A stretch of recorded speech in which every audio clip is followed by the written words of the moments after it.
इस गुरु शिष्य परंपरा योग के माध्यम से हम लोग higher secondary, MA yoga NET and JRF के लिए क्लासेस अवेलेबल कराने जा रहे हैं।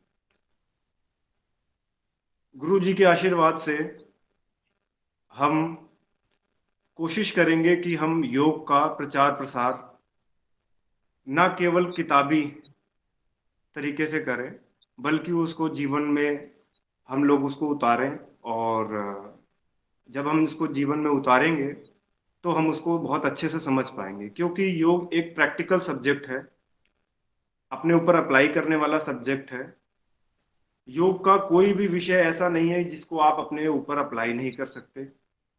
जब आप उसको अपने ऊपर अप्लाई करेंगे तो आपको वो ज्यादा अच्छे से समझ में आएगा। तो हमारी यही कोशिश रहेगी कि जो भी हम पढ़ेंगे उसको अपने जीवन में अप्लाई करेंगे, और उससे से ज्यादा सीखने की हमारा कोशिश रहेगी, प्रयास रहेगा। और इसी बात से मैं अपनी वाणी को विराम देता हूँ। बहुत बहुत धन्यवाद। जो भी गुरु शिष्य परंपरा के माध्यम से मुझे जिम्मेदारी दी जाएगी उसका मैं निर्वहन करता रहूंगा। बहुत बहुत धन्यवाद सुनील जी। हमारे साथ भारती पटेल जी जुड़ी हुए हैं। भारती पटेल जी ने बहुत अच्छा स्कोर किया हुआ है इस बार नेट में। मैं चाहूंगा कि भारती पटेल जी ने कैसे तैयारी की आपने उस बारे में कुछ प्रकाश डालें, और आगे आप पढ़ाएंगी भी उपनिषद का विषय आप पढ़ाएंगे शुरुआत में। उम्मीद है कल से ही हम लोग उपनिषद की शुरू कर देंगे उपनिषद को पढ़ाना। तो उसकी जानकारी दे दी जाएगी। 8:30 बजे उपनिषद पढ़ाया जाएगा। और जी भारती पटेल जी,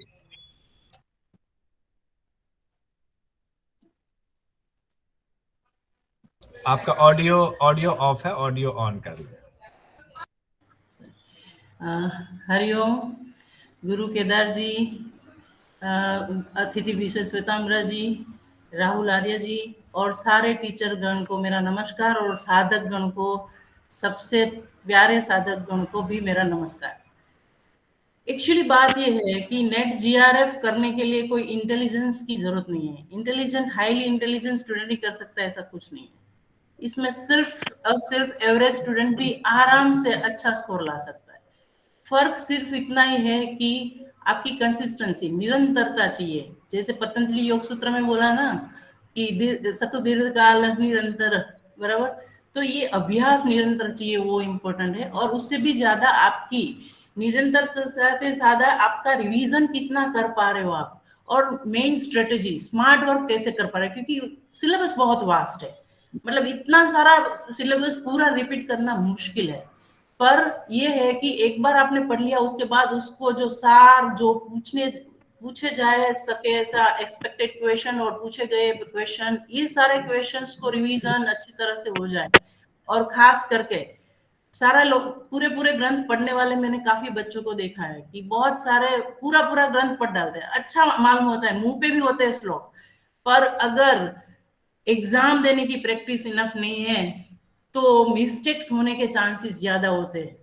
जैसे मेरी बात करूं तो paper one, specially paper one, तो उसमें इंग्लिश भी जिसका बच्चों का अच्छा नहीं है तो वो भी टफ पड़ता है, और इंग्लिश तो हिंदी तो वैसे ही बहुत प्योर शुद्ध की जाती है। मेरे लिए तो बहुत ही टफ थी, क्योंकि मेरी हिंदी इतनी अच्छी नहीं है।